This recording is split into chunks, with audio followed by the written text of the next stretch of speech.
In this video, we talk about why the Indian pharmaceutical giant Biocon made the headlines a few days ago. 3 days ago, we noticed a very interesting headline: Biocon gets US FDA nod to launch insulin glargine, third biologics by Indian firm. And, truth be told, we couldn't contain our excitement.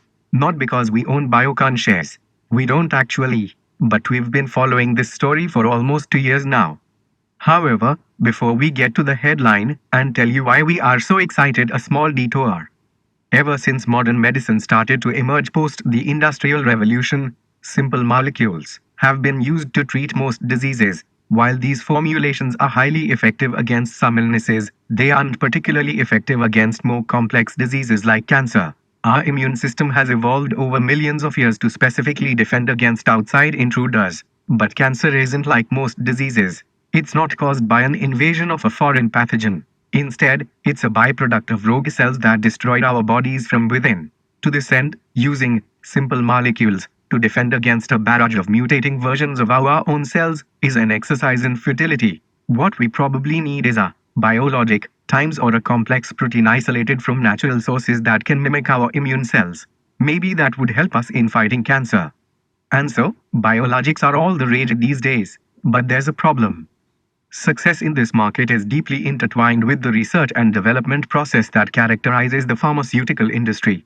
It might take 5 years for you to develop a new drug, and you might still need another 10 years to clinically test the product and get the necessary approvals from the regulatory agencies.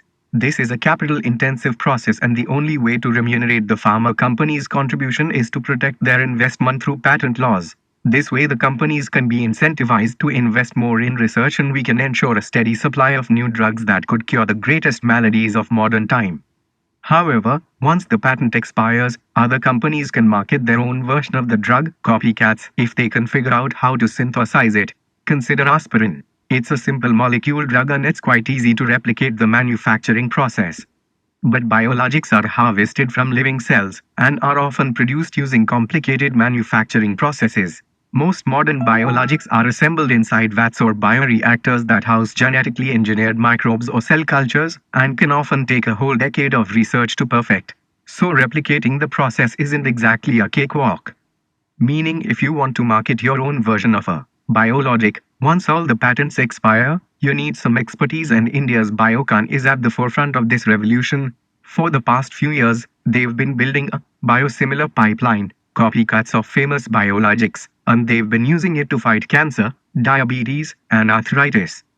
And since it's not all that easy for most pharma companies to enter this market, they have a veritable advantage here. Okay, back to the headline. So it talks about a biosimilar for insulin glargine. It's a form of human insulin. It is used to control blood sugar levels in patients with diabetes, and it helps the body by turning all the excess sugar into energy and storing it elsewhere. In fact, 2 years ago, we talked about Biocon and the biosimilar revolution. Back then, the company was still trying to get the necessary regulatory approval for this drug. And look where we are now. Amazing. But there's one other thing. Back then, the drug was already being marketed in other countries, and the news did not garner the same kind of attention. But every time a product is marketed in the US, there's a special kind of buzz. Why, you ask? Well, because the US provides an opportunity like no other. Buying drugs here is expensive, and pharmaceutical companies make a killing in the process. While it might not necessarily bode well for consumers, it does provide a lucrative market for potential Indian manufacturers who are looking to sell their products elsewhere.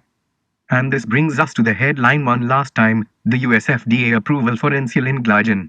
Now, despite the untapped potential in the country, the US market is notorious for all kinds of regulatory overhead. The FDA, Food and Drug Administration, takes forever to vet potential drugs, and they are very particular about the entire process. So whenever they do approve a drug, it's cause for celebration. And that's why Biocon made the headline 3 days ago. Thanks for watching this video. Be a part of our ever-growing community.